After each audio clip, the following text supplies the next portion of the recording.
ఉమ్మడి కృష్ణా జిల్లా ZP chairman Uppala హారికపై జరిగిన దాడిని మాజీ డిప్యూటీ సీఎం పుష్ప శ్రీవాణి తీవ్రంగా ఖండించారు.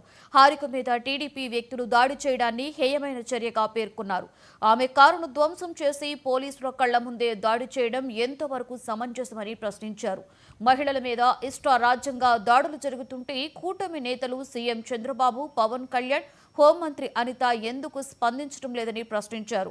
రాష్ట్రంలో రెడ్ బుక్ పాలన నడుస్తోందని, మహిళలకు, ప్రజా ప్రతినిధులకు రక్షణ లేకుండా పోయిందని శ్రీవాణి ఆవేదన వ్యక్తం చేశారు.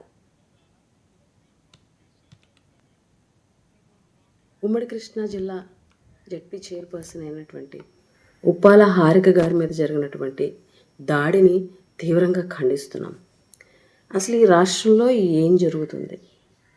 అసలు శాంతి భద్రతలు అనేవి ఉన్నాయా లేదా?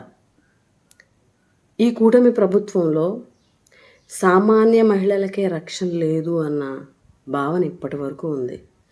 కానీ ఈరోజు చూస్తే ప్రజాప్రతినిధులకు, అది కూడా జిల్లా ప్రథమ పౌరురాలైనటువంటి జెడ్పీ చైర్పర్సన్కే ఈరోజు ఇటువంటి దాడి ఆవిడ మీద జరిగింది అనంటే,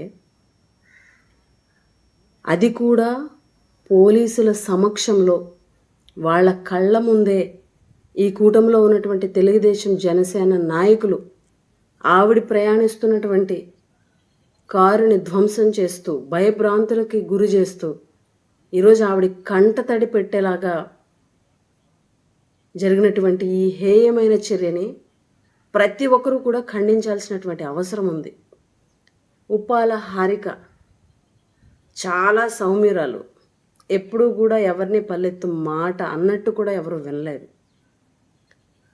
అంత సౌమ్యంగా తన పని తాను చేసుకునేటువంటి ఒక మహిళ మీద కూడా, ఒక మహిళా ప్రజాప్రతినిధిని కూడా చూడకుండా ఇంత దారుణంగా ఈ రెడ్ బుక్ రాజ్యాంగాన్ని అమలు చేస్తాం ఈ రాష్ట్రంలో అని చెప్పి ప్రతి ఒక్కరు కూడా, టీడీపీ జనసేనలో ఉన్న ప్రతి ఒక్కరూ కూడా ఇది మా రాజ్యం, మాకు నచ్చినట్టే జరుగుతుంది అని చెప్పేసి ఇంత దారుణంగా మహిళలని కూడా చూడకుండా చేస్తున్నటువంటి దాడులు ఏవైతే ఉన్నాయో నిజంగా